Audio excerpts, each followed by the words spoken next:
And we continue on the issue of defunding Obamacare. Joining me now, Texas Senator Ted Cruz. All right, Senator, we just had Karl Rove on, and I want you to respond. Explain.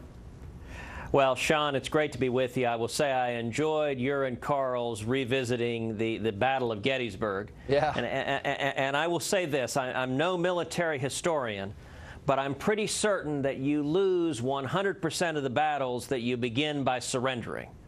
And on this question of Obamacare, the real question that I think any conservative, any Republican who says he or she opposes Obamacare has to be asked is, what is your alternative?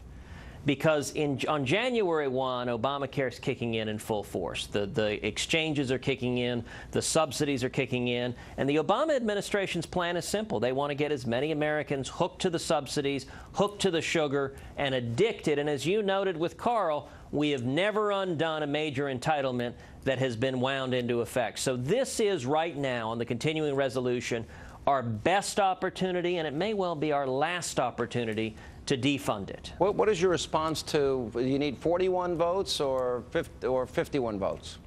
Well, let me tell you how this would play out. I think the first step should be the House of Representatives should pass a continuing resolution that funds the entirety of the federal government except for Obamacare, and that explicitly prohibits spending money on Obamacare.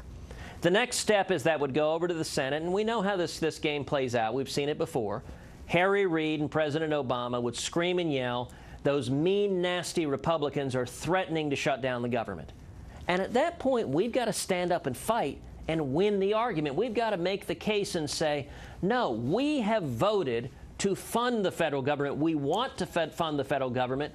And why is President Obama threatening to shut down the entire federal government in order to force Obamacare down our throats? He's already granted a waiver to big corporations. Why is President Obama willing to shut down the federal government to deny hardworking American families that same waiver? That's the question, and we've got to win the argument. Look, this becomes an epic battle, and I don't think for a second it's an easy fight. But if we don't fight it here, we never will. The alternative is surrendering, and Obamacare isn't working. It is failing. It's hurting jobs. It's hurting the economy. It's hurting people. It's hurting the 40-hour work week. And there is bipartisan agreement this isn't working. So if we can't fight it now, Sean, I think we never can. Senator, maybe if you'd be willing, I'll invite you and Karl Rove to debate it. Would you be willing to do that? I would love to debate Karl. Okay. I've known him a long time, and I would love to have some real time, and we can go back and forth and ask him what's the alternative. All right. Thank you, Senator. Appreciate it. I think that we'll try. Maybe we'll make it happen tomorrow night. We'll try. All right. Thank you.